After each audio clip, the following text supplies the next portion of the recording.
Trending news, official ng FIBA naglabas ng bagong desisyon, Gilas at Brazil may Game 2 na gaganapin sa Paris mismo.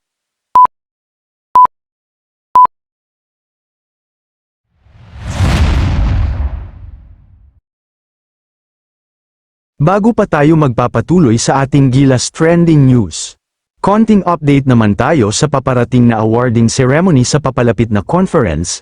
Congratulate na natin ng advance ang ating favorite bigman ng Gilas, na si The Kraken Junmar Fajardo. Siya lang naman kasi ang nangunguna sa tabulation, para makamit na naman niya ulit ang pagiging MVP sa ika-8 pagkakataon. Ng source nga ito ay galing mismo sa legit na information from One Sports, at Spin PH. Sobrang layo kasi ng resulta sa pumapangalawa na pwede rin makatanggap sa naturang award. Hito na't pag-usapan na natin ang patungkol sa Gilas Pilipinas update. Usap-usapan nga sa social media di lang sa Pinas kundi sa buong mundo na. Maging sa mismong pamunuan ng FIBA ang pandaraya na palaging ipinagsigawan ng buong mundo. Maging Pilipino man o hindi sa nakakakita ng kabuuhan ng laro, kaya nga't nagkakaroon nga ito ng masusing imbestigasyon sa ngayon. Pero according sa source natin sa loob, possible raw na paalang bisa ang pagkapanalo ng Brazil noong nakaraan, pag mapatunayan ang kanilang pandaraya na ginaganap sa dating laro. Posible din na magkakaroon nga ng Game 2 sa pagitan ng dalawang koponan, at good news nito ay sa mismong Paris nga gagawin ang kanilang laro. Hindi daw dapat pakampanti ang bansang Brazil, sa pagiging top contender nila papuntang Paris Olympic. Bagamat talo nga nila ang host sa FIBA qualifying tournament ang bansang Latvia ng malaking puntos, na umaabot nga lang naman ang lamang sa 25 kalamangan.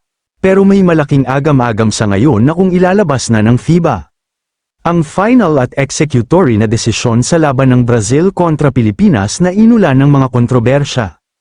Tiyak na may mangyayari talaga na Game 2. Umaalma nga dito ang mga player ng Brazil, sapagkat kung mangyayari man ang kanilang ikinakatakot na hatol, ay malaki talaga ang tsansa ng Gilas na matalo sila.